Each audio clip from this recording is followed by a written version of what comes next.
Assalamualaikum warahmatullahi wabarakatuh. Alhamdulillahilladzi kataba 'alal mu'minina shiyama wassalatu wassalamu ala sayyidina Muhammadin lil alamin rahmatan. Amma ba'du, saudara-saudara jamaah seperti di Nusantara Indonesia ini, alhamdulillah kita jumpa lagi ketika untuk membahas hadis-hadis terkait Ramadan, hadis-hadis seputar Ramadan. Pada kesempatan kali ini kita akan mengangkat hadis tentang hilal, ru'yatul hilal, bagaimana atau kapan seseorang itu memulai puasanya atau kapan Ramadan itu tiba. Jamaah, peti kurma, percikan tinta kuliah Ramadan, percikan tinta kuliah Ramadan. Semoga kita selalu senantiasa mendapatkan percikan-percikan itu dari Allah Subhanahu wa taala. Jamaah seperti Nusantara dirahmati oleh Allah Subhanahu wa taala, kita sering mendengar bahwa Rasulullah sallallahu alaihi wasallam bersabda, "Aftiru li ru'yatihi, sumu li ru'yatihi, wa aftiru li ru'yatihi, fa in ghamma 'alaikum fa akmilul 'iddah." Hadis riwayat Abu Hurairah ini dalam Sahih Muslim dan kitab-kitab hadis lainnya juga banyak. Di situ Rasulullah sallallahu alaihi wasallam bersabda, "Berpuasalah kalian karena melihat bulan, dan berbukalah di akhirnya, di akhir Ramadan karena melihat bulan juga. Fa in ghamma 'alaikum asy-syahru fa'uddu 30." Dengan berbagai macam redaksinya, jika terhalang karena mendung, maka sempurnakan saja sebanyak 30 hari. Karena pada dasarnya Rasulullah sallallahu alaihi wasallam bersabda tentang jumlah bulan, beliau berkata, "Asy-syahru hakadha, asy-syahru hakadha." Beliau mengisyaratkan dengan dua tangannya, bulan itu seperti ini, 1, 2, 3. 1, 2, 3. Berarti 29 hari. Nah, kemudian kata beliau, kalau ternyata terhalangi karena mendung misalnya, maka sempurnakan 30 hari. Di sini Rasulullah menyampaikan berpuasanya itu adalah ketika kita melihat hilal. Ketika kita melihat hilal. Jadi bahkan di sini dijelaskan kalau bisa terhalang bagaimana? Maka jika terhalang, genapkan saja 30 hari. Jadi begitu sebetulnya betapa mudahnya agama Islam ini. Bagaimana kalau sudah ada teknologi? Imam Ibnu Rushd Al-Maliki dalam kitab Bidayatul Mujtahid pernah mengatakan, pada masa beliau sudah ada teknologi yang dibahasakan dalam kitab beliau itu dengan ilmu handasah, ilmu sains itu sudah ada. Sudah bisa digunakan ilmu falak, ilmu hisab sudah ada pada masa beliau. Tapi kata beliau, tetap kita menggunakan ru'yah. Tetap kita menggunakan ru'yah. Karena begitulah yang disabdakan oleh Rasulullah sallallahu alaihi wasallam. Bukan berarti kita menolak teknologi untuk hisab, tidak. Tapi kita harus memposisikan bahwa yang asal, yang dasar adalah ru'yah. Sementara hisab sebagai penopang. Jangan terbalik, menjadikan hisab sebagai penopang, ru'yah jadi pendukung. Itu sudah menyalahi sunnah Nabi Muhammad sallallahu alaihi wasallam. Yang menarik adalah yang sering menjadi pembahasan masyarakat umum di negara kita, sering menjadikan negara lain sebagai acuan. Jika negara Saudi Arabia misalnya telah berpuasa, jika negara Saudi Arabia telah Ramadan, telah melaksanakan Idul Fitri misalnya, mereka ikut-ikutan. Jelas ini tidak sesuai dengan sunnah Nabi Muhammad sallallahu alaihi wasallam. Masih dalam Sahih Muslim, pernah kejadian hal yang sama. Jadi suatu ketika Sayyidina Muawiyah yang pusat pemerintahannya ada di Syam, sementara Abdullah bin Abbas beliau sedang berada di Madinah. Jadi ada di sini disebutkan Ummu Fadl berkata, beliau mengutus seseorang kepada Muawiyah di Syria. Dia berkata, aku datang ke Syria, lalu kami di sana, di Syam, kami menunaikan urusan-urusan kami. Fastuhilla alayya Ramadan.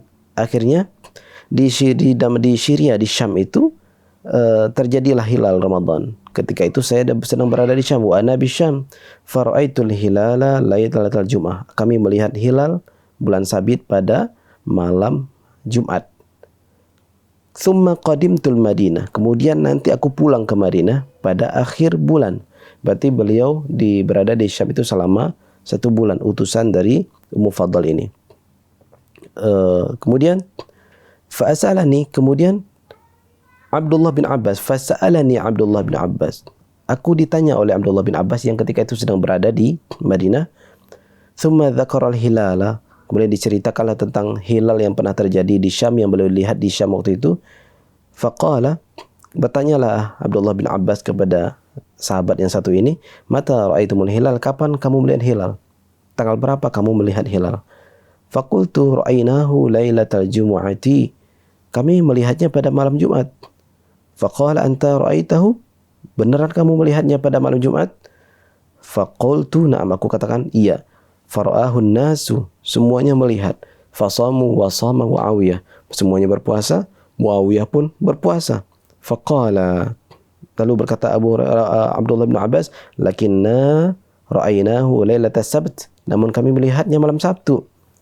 Fala nazalu nasumu hatta nukmila 30. Namun kami senantiasa terus melaksanakan puasa sampai sempurna 30 hari. Kemudian berkatalah beliau yang diutus dari Syam ini, awala taktafi bi ru'yati Muawiyah wa siyamih. Beliau bertanya nih kepada Sayyidina Abdullah bin Abbas, apakah kalian tidak cukup ikut aja dengan hari-hari puasanya Muawiyah? Maka apa kata Abdullah bin Abbas? La hakadha amarana Rasulullah sallallahu alaihi wasallam. Tidak, bukan seperti itu. Yang diajarkan Rasulullah adalah seperti ini. Maksudnya apa? Mereka berpuasa pada waktu sesuai ru'yah mereka, kita pun berpuasa menyesuaikan ru'yah kita. Seperti itu disampaikan saudara-saudara jemaah parti yang dirahmati Allah Subhanahu wa taala. Dan bahkan ada dalam riwayat lain, likulli baladin ru'yatuhum. Bagi setiap negeri itu ada ru'yahnya. Bagi setiap negeri ada ru'yahnya. Jadi kita tidak bisa mengikuti negara lain. Mereka telah berpuasa, lalu kita ikut-ikutan berpuasa. Kita hari raya, padahal di negara kita belum ada keputusan berhari raya, kita ikut-ikutan, itu tidak boleh. Bahkan ada beberapa masyarakat Indonesia yang pernah bertanya kepada ulama di Saudi Arabia tentang kapan kami berpuasa. Mereka menanyakan tentang kapan kami di Indonesia berpuasa, bertanya kepada ulama di Saudi Arabia. Maka dijawablah oleh ulama Saudi ini, kalian berpuasa ikuti ru'yah kalian di negara kalian. Jadi ulama mereka saja merekomendasikan atau memerintah untuk patuh kepada pemerintah kita sendiri. Lalu bagaimana mungkin kita sendiri tidak patuh pada pemerintahan kita sendiri? Nah, karena perintah Rasulullah sallallahu alaihi wasallam itu adalah likulli baladin ru'yatuhum. Setiap negeri itu ada ru'yahnya, maka tidak boleh kita ikut-ikutan. Hal ini akan terjadi serupa ketika Zulhijjah, hari raya Idul Adha, hari Arafah, disebabkan mereka telah berpuasa hari Arafah, maka kita ikut-ikutan hari Arafah. Kita ikut-ikutan hari raya, tidak bisa, karena hari Arafah itu bukanlah kemunculan hari Arafah bukan disebabkan adanya pada Arafah, bukan karena orang wukuf, tapi hari Arafah itu adalah hari yang ke-9 bulan Zulhijjah. Jadi setiap negara, timur dan barat, itu bisa saja hari Arafahnya berbeda. Seandainya pada Arafah tidak ada, hari Arafah tetap ada. Seandainya tidak ada orang wukuf, hari Arafah tetap ada. Kenapa? Hari Arafah adalah hari yang ke-9 pada bulan Zulhijjah. Maka kapan hilal Zulhijjah Indonesia? Bisa jadi berbeda dengan 1 Zulhijjahnya orang Saudi Arabia. Begitu juga dengan negara-negara lain. Oleh sebab itu, agama kita mengajarkan al-ilmu qabla al-amal. Berilmu dululah sebelum beramal, tidak ikut-ikutan. Demikian yang dapat disampaikan untuk episode hadis kali ini.